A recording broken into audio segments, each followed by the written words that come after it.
Okay, hang on just a second. I want to throw a little wrench in here because Lee in the chat room says if God doesn't like the altar, then it's not legit in my view. I would probably agree with you, Lee. However, at the same time, just to play devil's advocate, there's no evidence whatsoever that God lit the altar in the second temple. And Yeshua went into that temple, and it seems as though his family and he sacrificed in that temple.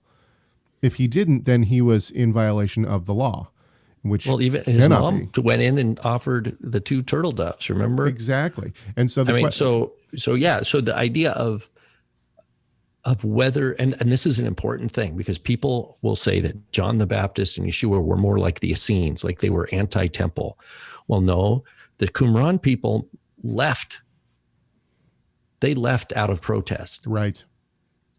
That's not the story of the Gospels. Zechariah did not leave. He went and offered incense in the temple and was visited by the angel Gabriel and given the good news about Elizabeth, his barren wife, that was going to have a baby.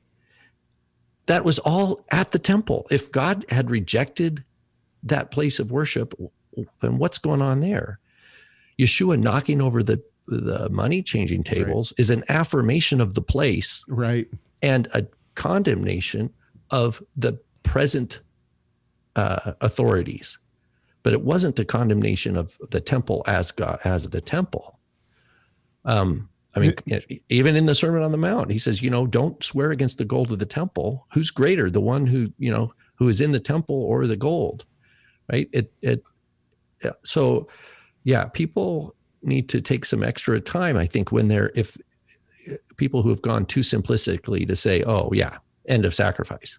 Like I've heard people say, oh, Jesus was vegetarian and he was against animal sacrifice altogether because it was animal cruelty. Have you ever heard this kind of thing? No. I mean, so the thing is, we got to go, how do we rein all these ideas in? We got to rein these thoughts in and go, okay, let's go back to scripture. It's the same thing with, like we were talking about Romans, the law in Romans. Well, we have to take in these verses like you've quoted, where he says the law is holy, the law is spiritual. We have to affirm, we have to learn to affirm what the scriptures affirm. Yeah, and in Luke 22, he says, "Go and prepare the Pascha." Now, some people think that this means the Passover meal, but the Passover meal itself is the sacrifice. That is the meal for Passover. His disciples go and they prepare the Pascha. And then later on in that passage, he's at the table and he says, I have earnestly desired to eat this Pascha with you, which means that Yeshua has sanctioned his disciples to go to the temple and prepare the Passover sacrifice for him and his disciples, which means that even though he has just turned over tables in the previous chapter at the temple and said, basically given a walloping to those who are trying to sell in the temple, he still sends his disciples to sacrifice.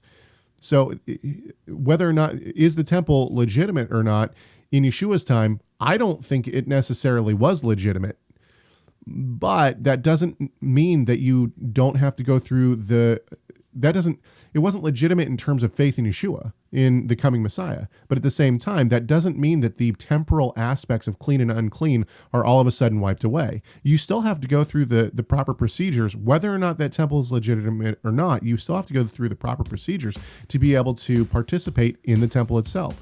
Yeshua couldn't be defiled by a corpse and then walk into the temple. That's just not the way it goes.